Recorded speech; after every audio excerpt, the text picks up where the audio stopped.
I care about my body, so I'm acting on it. Day 61 of walking for an hour around different neighborhoods in the city of Chicago, and today we in Oakland. And yes, black is beautiful. Oakland is the smallest community area in the city, being made up of only 0.6 square miles. Some of the earliest non-native settlers in this area were Samuel Ellis and Charles Cleaver. Ellis owned the 1840s tavern near 35th and Ellis. In 1851, Cleaver purchased 22 acres of land, which were later subdivided. Now, when you're in the hood, you gotta be mindful of these ground floor apartments because somebody will run up in your house. That's why these apartments got the poles so that people can't just open the windows. Of course, they can still break the windows, but you gotta make it a little hard for them. The settlement was known as Cleaverville, and he used his acres to make a slaughterhouse and then later a soap factory and a company town for the workers. Being up on this bridge, I got an amazing view, but it was tons of spider webs up there. And then once I got off the bridge, I saw this beautiful tree. I thought I was in the Garden of Eden or something. Clearly, I'm tardy to the party because I had no clue about Pier 41. I didn't know about 41st Street Beach, none of that.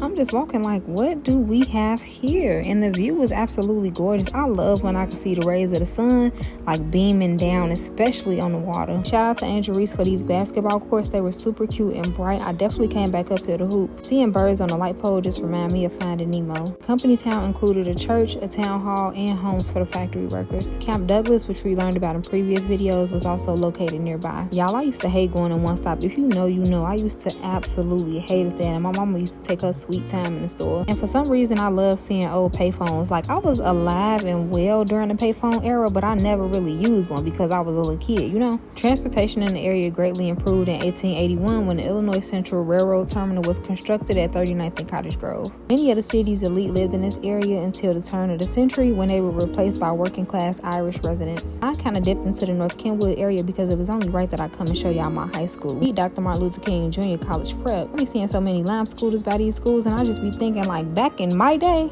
we was on the CTA. It wasn't all that schooling and stuff. And I just feel like the older generations who talked about how they had to walk miles and miles to school. This brought back so many memories, like how we used to have our pep rallies here. As Chicagoans, we always got to rep our high schools. When real estate developers subdivided the area in 1871, that's when it was renamed to Oakland. During the first wave of the Great Migration between 1916 to 1920, many African Americans settled in the Oakland neighborhood. By the 1930s, the area experienced great diversity. There were African Americans, Japanese, Germans, Jews, English, Irish, and Canadians. Due to this, racial tensions were heightened against African Americans, which led to some racial covenants. Those tactics were unsuccessful because by 1950, African Americans made up 77% of the neighborhood, while other ethnic groups moved out. This was the site of Camp Douglas and the memorial for Stephen Douglas. We got a man down. I hate seeing my birdies like this. This was a commemoration of the centennial for the Great Migration, and I just feel like it wasn't enough. You know, it's just not quite enough. But as always, I'll see y'all later. Bye.